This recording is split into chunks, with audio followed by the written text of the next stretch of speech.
Good evening and welcome to Poland Daily. I'm Nicholas Richardson and this is the news. We face a time of trial for the Polish economy, perhaps the most serious in decades. So said Prime Minister Mateusz Morawiecki in a speech broadcast via social media. He stressed the necessity of saving jobs and businesses. We must all be responsible at this extraordinary time and play as one team, Morawiecki said. Szanowni Państwo, Ladies and gentlemen, the coronavirus pandemic is not only a threat to our health, but also to our lives. It is also a threat to our economy, which we have been building for many years. Many companies and sectors have frozen their activity. World trade has stopped as well. Leaders of the largest countries in the world, as well as experts, are warning that the effects of the economic crisis would be very serious. The testing time for the Polish economy has come. It might be the most difficult testing time we've had in decades. We won't be able to avoid this storm completely. The government has prepared an anti-crisis shield. Its purpose is to protect us during the battle, because there will be a fight. We have to fight for our economy, our companies and workplaces. The anti-crisis shield will be changing. We will be changing it and adapting it to the current situation. The state is on the side of employees and businesses. We need to see solidarity during this extraordinary time. We have to play in one team. The total amount of the anti-crisis shield will reach at least 10% of the entire Polish gross domestic product. It is the biggest Polish support package in history. The Polish state will help employees and employers in this difficult situation. The state will cover 40% of the salaries for workers. It will support those self-employed and those who work under civil law contracts. It will extend the guarantee for small and medium companies. It will open new loan possibilities in order to maintain financial liquidity. It will introduce reliefs regarding social security contributions. Businessmen can count on the support package and financial leverage. Many measures worked out during many meetings and debates will help as well. I would like to thank everyone for these talks. I would like to thank trade unions, companies and businessmen. We will do everything we can to stop the pandemic, and at the same time, we will be fighting to protect the Polish economy, Polish companies and employees. The difficult time is ahead of us, but we will need to see solidarity in action and to take care of our families. This week, the Polish Sejm will adopt an anti-crisis bill that aims to protect Poles and the Polish economy against the effects of the coronavirus epidemic. The government wishes to allocate over 212 billion zloty for this purpose. The bill in its original form did not provide relief for farmers who pay contributions to the Agricultural Social Insurance Fund. President Andrzej Duda proposed a change to this bill in order to release payers to the Agricultural Social Insurance Fund from making contributions for the second quarter of this year. Today, during a meeting of the emergency management team, I spoke with Prime Minister Morawiecki and Minister of Development Jadwiga Emilewicz about the changes I recently proposed to introduce. I think they are necessary. I spoke with them about, among others, the recently discussed social insurance relief for micro-businessmen and the self-employed who won't have to pay social insurance for 3 months.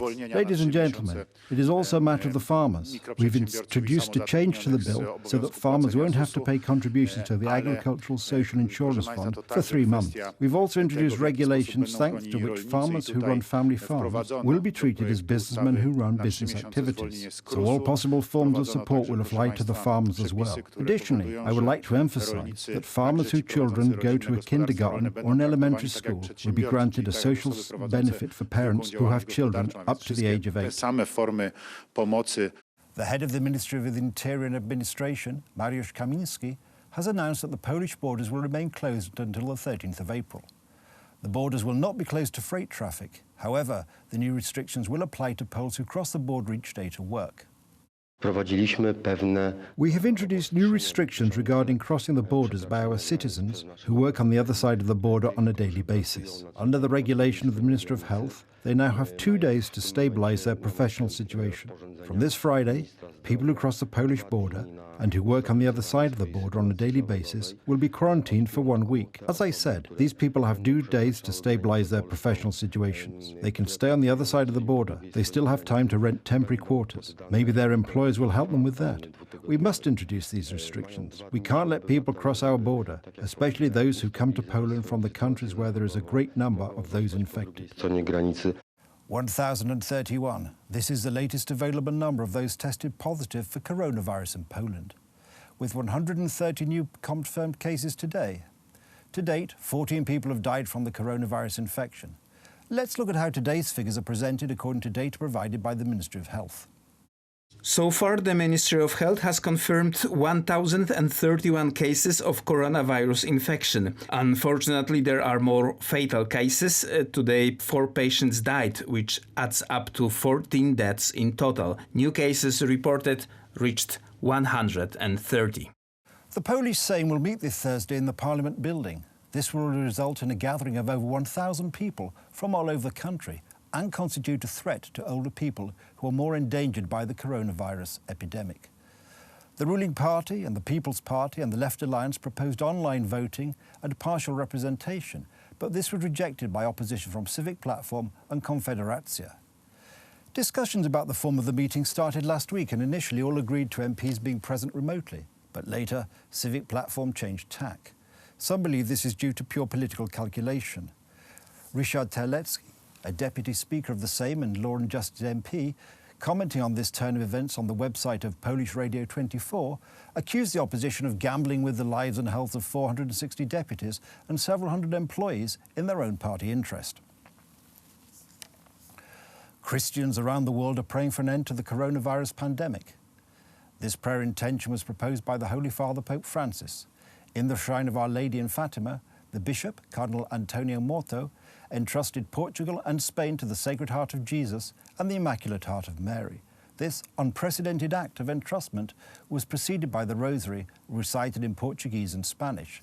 The chairman of the Polish Bishops' Conference, Archbishop Stanisław Gandecki, asked that Poland be included in the act of entrustment. At noon, bells rang out across the world in Catholic churches and the faithful said the Lord's Prayer. It is a response to the request of Pope Francis to pray for those who are infected with the coronavirus, for the medical services and their work, and for the deceased. Cari fratelli e sorelle, Dear brothers and sisters, today all Christians came together to pray like our Lord, Jesus Christ, taught us.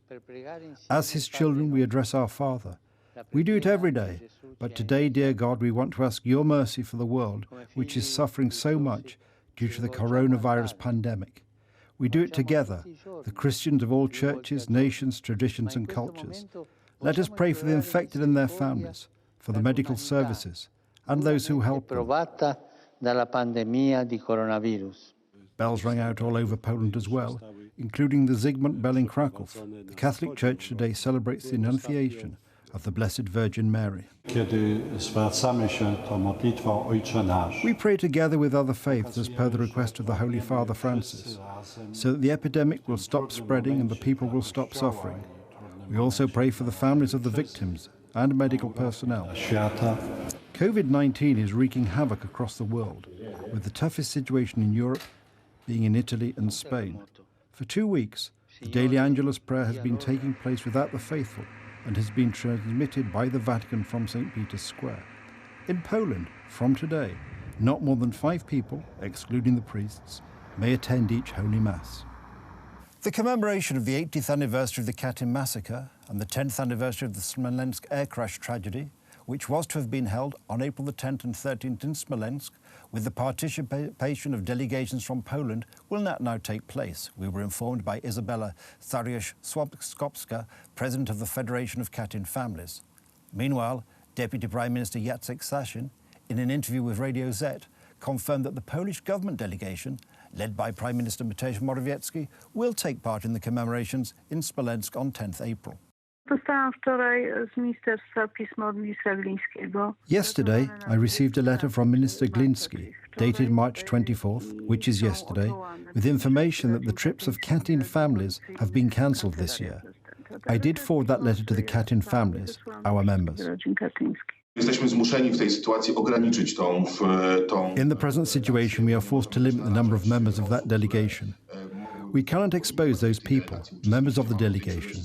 In particular, I have in mind first of all the families of both delegations, those of the Katyn families and the ones who lost their loved ones in the Smolensk disaster.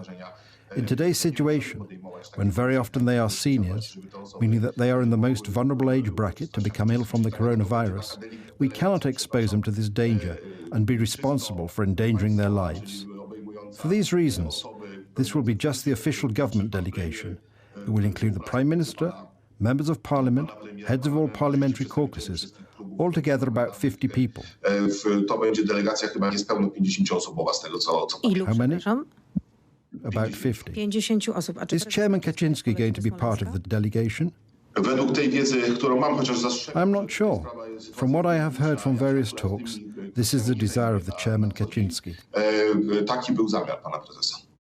That's the news. Thank you for watching. Stay with us for the weather, Poland Daily Business and more programmes. But from me, it's have a good night and a better and safe tomorrow.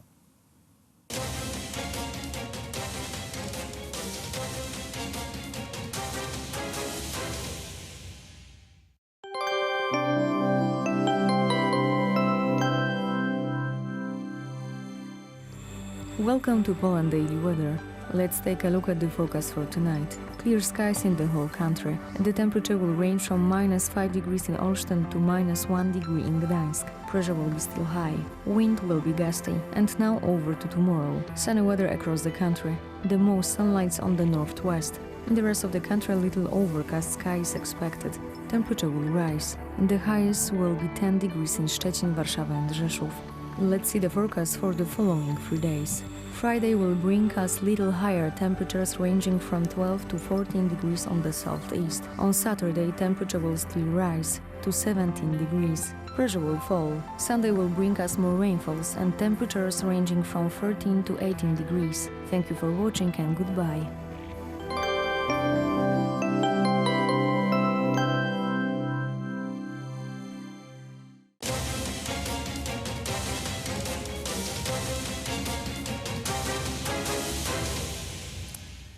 You're watching Poland Daily Business, and we have a big strain on our medical system all over the Western world.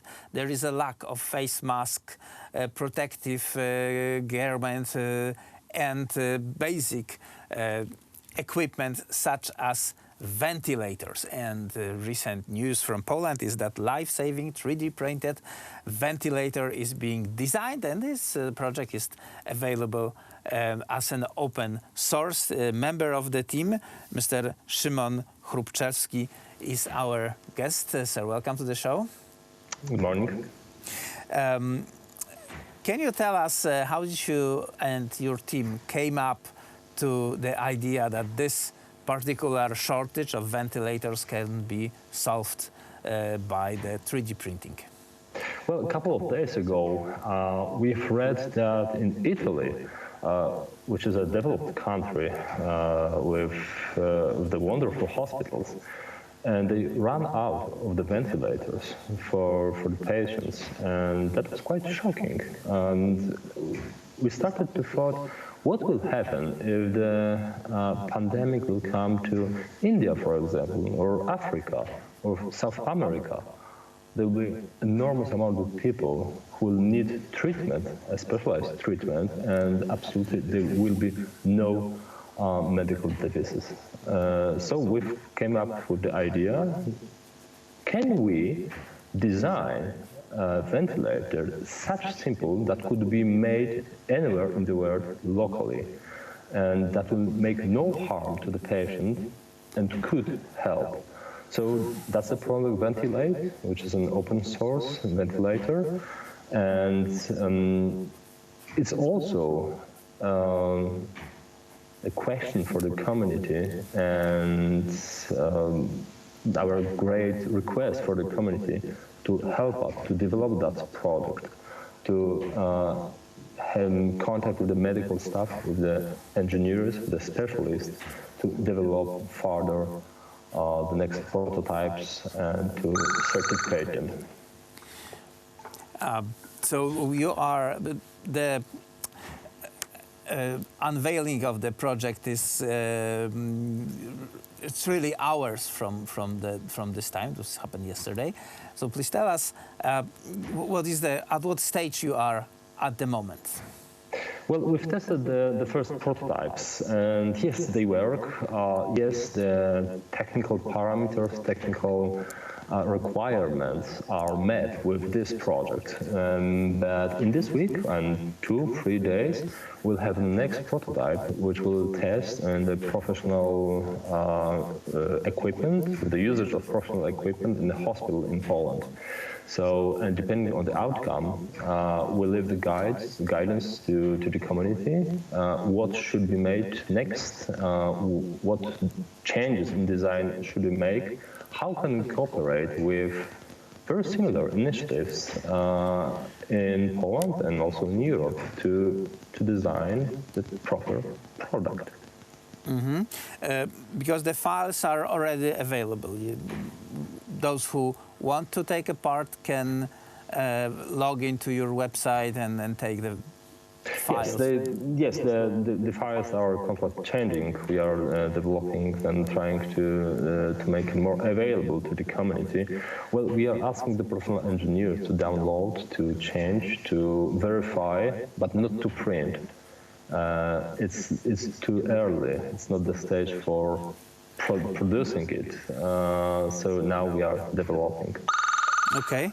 And what is the reaction of the medical community in Poland on this project? Actually, those who understand the purpose, the idea of that, it's not a professional equipment, and it won't be the professional equipment. It's the device of the last resort.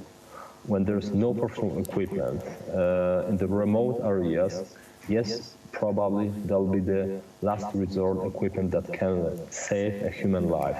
So, and the medical staff who understand that is very, very enthusiastic. So we are very, very grateful to the physicians, to the medical staff who helped us, who gave us the proper information how we should develop this project further. You are using the very simple products available in pretty much every hardware store. What is the current cost of this project? Well, now the parts cost about 200, 250, maybe 300 zlotys. It's very, very low cost. And with the further development, we are hoping not to get over 400 or 500 zlotys. So it's still very, very cheap. So around 100 euro or $100, and that's right. Mm-hmm. That's right. So all the best, and we really keep fingers crossed. As far as I've heard, there is an international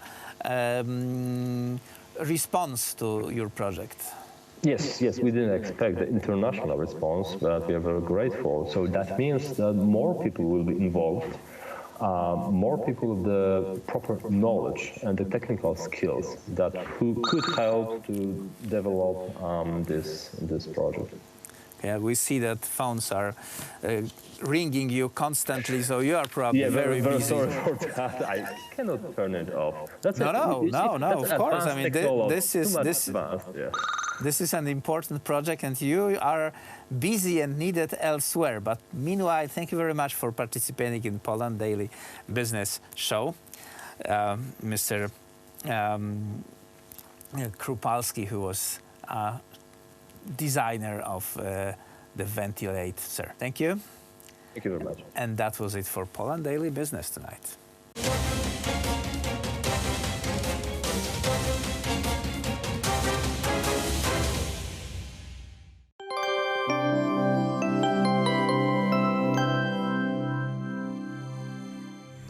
Welcome back to Poland Daily Weather. Let's take a look at the forecast for tomorrow. Sunny weather across Poland, the most sunlight on the northwest. In the rest of the country, little overcast skies expected. Temperature will rise. The highest will be 10 degrees in Szczecin, Warszawa and Rzeszów. Let's take a look at the forecast for our continent. In Lisbon, light rainfalls will appear. Similar weather in Athens and in Ankara. In most regions of our continent will get loads of sunlight. In British Island, temperature will range from 12 to 13 degrees in London. Temperature will rise also in central part of Europe. Thank you for watching and goodbye.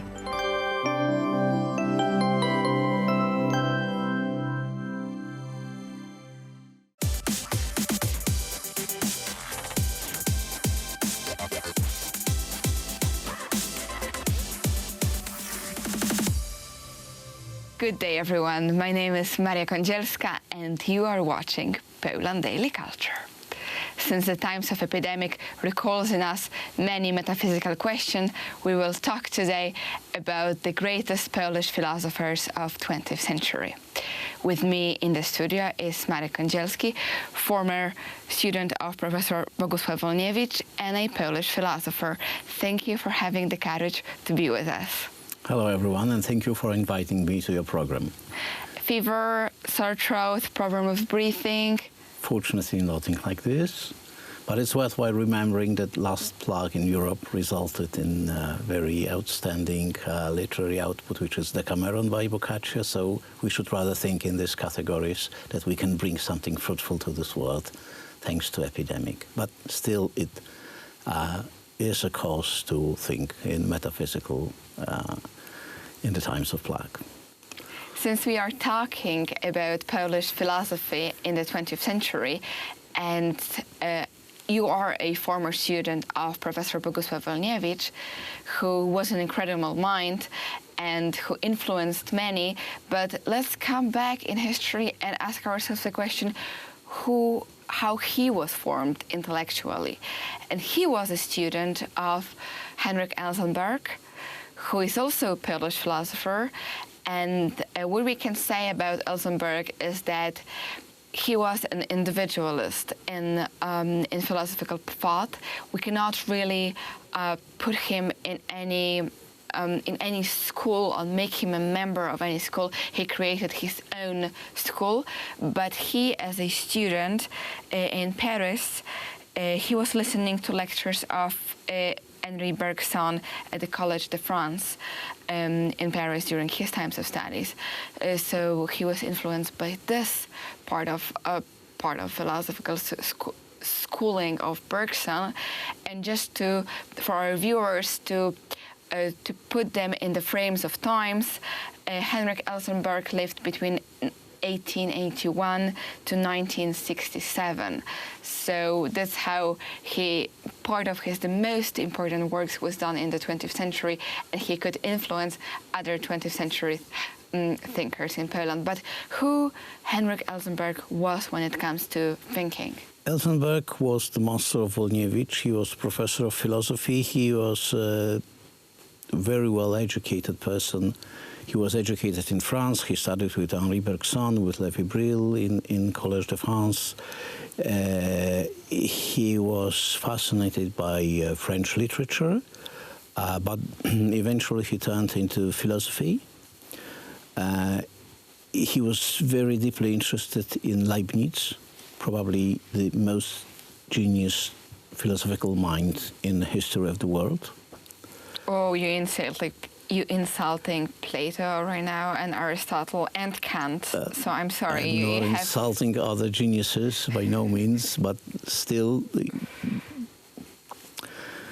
Leibniz, okay, these might opinions be the top are, of the of top. course, maximum intersubjective, let's say. But coming back to Elzenberg, he influenced Wolniewicz greatly. Wolniewicz listened to Elzenberg lectures and attended his seminars when he was studying in Toruń. The University of Toruń was the University of Vilnius, moved after World War II to the city. And I think it's worth mentioning and actually trying to explain to our viewers. So we had a great philosophical school, which was Warsaw Lviv School before the World War II. And because of the tragic war event, after the war, it moved to Toruń, and many professors who survived the occupation started the same school back in Toruń, influenced very strongly by logic. Is it correct? Not precisely. In fact, Lwów was moved into Wrocław, into Breslau, okay, while Vilnius was moved into Toruń. Oh, I see. And Elzenberg was from Vilnius University. He was a very deep thinker. One of the most difficult and advanced minds in metaphysics that I have ever read. Very difficult in understanding, but it's worthwhile remembering about other distinction. If we think about philosophy, especially philosophy in the 20th and in the beginning of 21st century, we have to distinguish the clarity of words versus clarity of thoughts. In this way, we may point out the philosophers that express clear thoughts in clear words. And the best example is Bertrand Russell. He used to say, when I make a mistake, it's very clear. So he was not hiding anything. He even admitted in a preface to one of his books that everything he wrote inside is wrong because other logical philosopher, proved something to the contrary, and he is right. But maybe it's still worthwhile reading Russell's book to avoid this kind of mistakes, of this kind of errors in thinking in the future. So he was very fair in this meaning. But on the other hand, you have some philosophers that are not using clear words, but that have very clear thoughts in their minds. And the best example is Immanuel Kant. So it's impossible to read Kant and understand everything at a glance. It's very complicated. And it's also worthwhile noticing that Kant started using an archaic German language by unknown reason. Maybe to sound a little bit wiser. Maybe it sounded a little bit wiser, but definitely these words are not very clear. But the thought of Immanuel Kant is very deep and clear. So this is similar with Elsenberg. Elsenberg influenced Wolniewicz greatly, and one of the main thoughts that Wolniewicz captured from Elsenberg is that philosophy is a serious thing, and this is by no means a gentle conversation between gentlemen. It's a fight. It's a real war, a struggle for human souls and human minds. And this is either me or you, no third path, no third option. So this is the way Elsenberg used to philosophize. When he encountered an opinion that was contrary to his system, he always put them in the strongest way possible to demonstrate the opinions of his opponent, and then he attacked them. But what is also important, and what also characterized Wolniewicz, that he was attacking the opinions, not the people. When you attack the opinions, you have the opponent. When you attack the people, you have enemies. So this is important. People tend to think that when Wolniewicz attacked some opinions, he was attacking the persons. It's not true. But he was very tough, like Mike Tyson. It's a very good comparison. So encounter with Mike Tyson is always painful, even if you win. It's a good sum up to say that some philosophical spiral is like a battle. And one of those great fighters were Henrik Elsenberg and later Professor Bogusław Wolniewicz, both of them Mike Tysons in philosophy. If you don't know them, you definitely at least have to read who were those people. And stay with us, stay tuned, and wait for other episodes about the greatest Polish philosophers in 20th century. And thank you for watching Poland Daily Culture.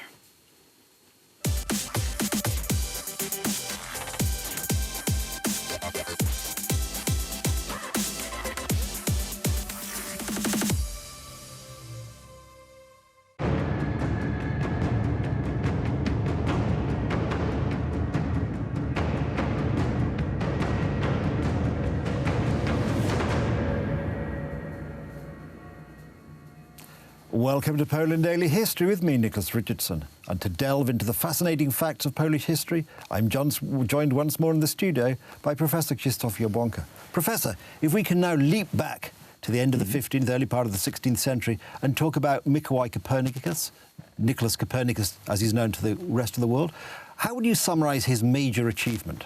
First of all, it should be remembered that Copernicus was educated at Italian universities where Neoplatonic philosophy was very popular at the time, and this is the key to understanding his discovery. Neoplatonic philosophy focuses on the unity of beauty and spiritual good, and the closer one is to it, the more beautiful and good and educated they are. It is sort of an internal planetary system. The second principle of Neoplatonism Copernicanism is that what is inside resembles what is outside. Copernicus began to look to the outside for confirmation of what is internal. He, however, had no evidence, because this could not be seen in space. All those who looked to the outside, the empiricists, could have never made this discovery, even though they were more educated than Copernicus was. He reversed order and said that it is more logical that the sun that gives life to all must be inside, similar to beauty and good, and we are flying around it in an attempt to get closer. This theory of Copernicus turned out to be true. When he wrote this work on the revolutions of the heavenly spheres, he lacked hard evidence. He only had a deep inner intuition, and this intuition led him from turning away from his theories. Ptolemy tables, created by Ptolemy, the inventor of the geocentric system, were used until the 19th century. It was only when a Frenchman, Léon Foucault, hung a pendulum and proved that it is, in fact, the Earth's orbiting around the Sun and not the other way around. However, one thing is very important. This was a Renaissance mindset. He challenged a certain belief, and Poland was an extremely good ground for it, because in Poland the Middle Ages developed until the end. There was no so-called Black Death in the 14th century, and therefore we went from the golden autumn of the Middle Ages to the golden Renaissance of the 16th century, when the Baroque culture followed, hence why this continuation in Polish culture is extremely valuable, enhancing European culture as well. Polish poets could immediately translate from Latin into Polish, as the Polish language is embedded in Latin, as well as the achievements of the ancient world. Well, Professor, I think we can all agree about the legacy of Copernicus as a scientist, but one thing which seems to have always been controversial is whether Copernicus was Polish or German. What do you think? No, Niemcy są przekonani, ponieważ to jest wielki człowiek. The Germans were convinced, because he was a great man, that he must have been adopted. The father of Copernicus descended from Silesian Lesser Poland border. He was a Pole and traded in copper in Kraków. When he arrived in Prussian or religious lands, he married Barbara Watzenrode, who descended from German families, most likely Saxony. But remember, the Saxon who came to Poland were half German and half Lusatian. These were confusing times. Copernicus was both. At the time, and we are speaking of the 15th century, there were Germans of the Republic of Poland, Polish Germans, who are fighting with other Germans for lands belonging to the Polish crown.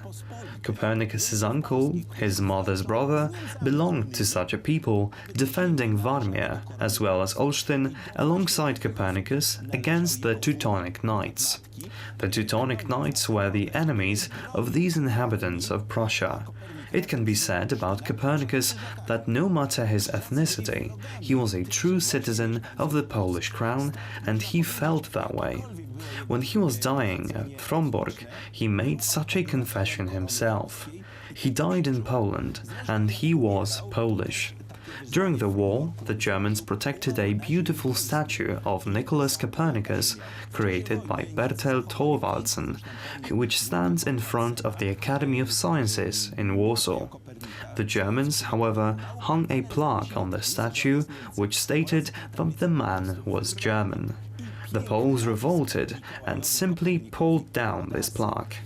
I believe that if Copernicus had risen, he would not admit to those who wanted to completely Germanize him. He had a Polish soul, a German soul, but above all, a European soul. On miał duszę polską, duszę niemiecką, ale przede wszystkim duszę europejską.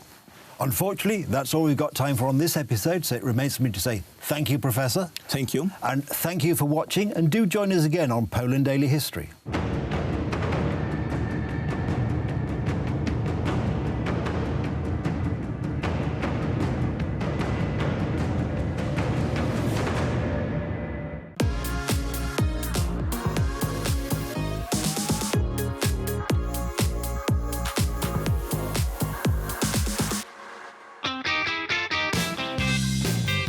Hello, everybody, and welcome to another edition of Poland Daily Travel. We're glad you could make it, and remember, watch us because we're watching you. In this series of episodes, we'll be going to the PRL Museum. Waiting for a ride, feeling like a loner. No. That's right, the museum of what Poland was like under the communist regime. It's a fascinating look at the past and back into a time that we don't have to live in anymore, thankfully. But nonetheless, a full range of communist kitsch is on display. There's a little cafe serving treats of the time, as well as coffee made in an ancient machine. Still tasty in its own way. There are plenty of artifacts of the time on display. There's even the reconstruction of a small flat of the time with all the kinds of machines, utensils, and clothing that you would have seen, not to mention furnishings and furniture. It's all a truly guilty pleasure. After the People's Republic of Poland Museum, we'll go to the shooting range at FSO. And my guest, Maria Kadzielska, will learn to shoot. She'll be shooting for the first time.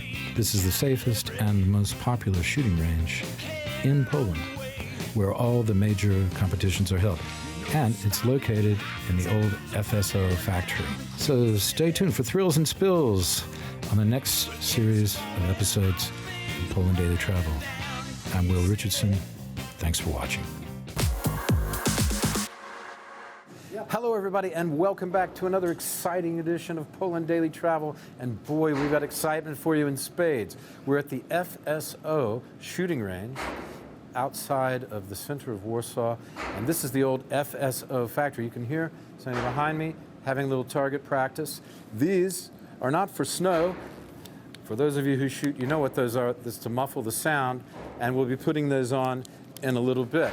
With me, I have the estimable Marysia Kadzielska. You may know her from watching her culture programs. Today, we're going to watch Maria do a little bit of shooting. And to help us with that, oh, and not only that, we've got a friend over here from Norway, Magnus, who is going to fire off a few rounds for us as well.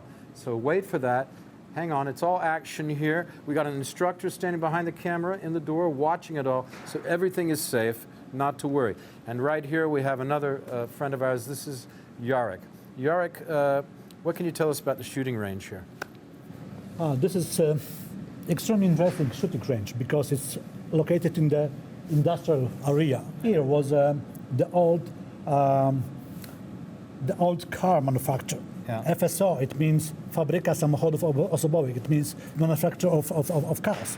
And this area was adopted by the owner of FSO as a shooting range. Okay. Here we have more than 13 different ranges. Fantastic. And 13, that's not bad. 13, yeah, not 13. Bad. It's 13 different ranges. And what is interesting, that range is closed and very, very late. So many people, when they finish their job, they came here to practice the sport shooting, the another activities, and this is a very, very good place. I like to work here. I like to have fun here. Okay. And okay, well, let's have some fun. We're going to shoot. Maria's our guinea pig. This is a nice-looking guinea pig. No insult to guinea pigs. Thank you. I mean, I hope there are no guinea pigs in the audience who are going to be angry about me saying that. Watch out when I shoot out your hat. So. Marysia is my... I want to learn. We actually are good friends. And Marysia is going to put her target up. Jarek is going to take her through her paces in just a second. So stay with us. We're coming right back after the bumper. Magnus is going to do some shooting. Marysia is going to put up her target. And Jarek is going to show her how to let loose with some unholy fire.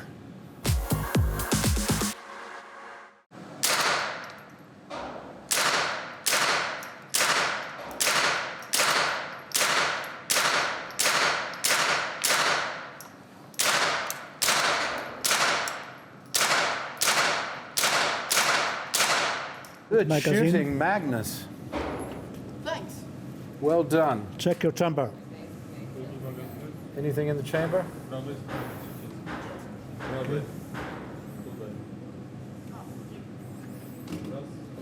Check your chamber. Empty. Empty. Yeah. Okay, everybody, that was Magnus having fun shooting. What kind of gun were you shooting there, Magnus? I'm unsure, actually. You're unsure, but it worked. It was very effective. Yeah. Your grouping was very good, I thought. Thanks. I usually shoot on Thursdays in Norway, like a team, and with a carbine. Yeah. But now I show with pistols. You mean a carbine? Yeah. Yeah. Yeah. I show with pistols. I show with Uzis. I show with Glocks. It was just awesome. You've shot all kinds of different things. And where are you from in Norway? Bergen. You're from Bergen. Okay. We know Bergen. It's a famous city, beautiful city. Thanks. And what are you doing in Poland? I'm visiting my grandpa. Ah, Grandpa's over there. Come here, Grandpa. Hi. Hi. This is Grandpa. Yeah. What's your name? I'm Richard. You're Richard. Yes. Okay. So you have nice grandpas taking you out and teaching you how to be good with the guns, right? It's fantastic. Okay. Thanks for giving us that display. Okay, folks. That is Poland Daily for this episode. Come back and watch Marisha put up a target, load a gun, and then let fire. I promise you, you got to see this. Coming up in the next episode of Poland Daily Travel from the FSO shooting range in Warsaw, Poland.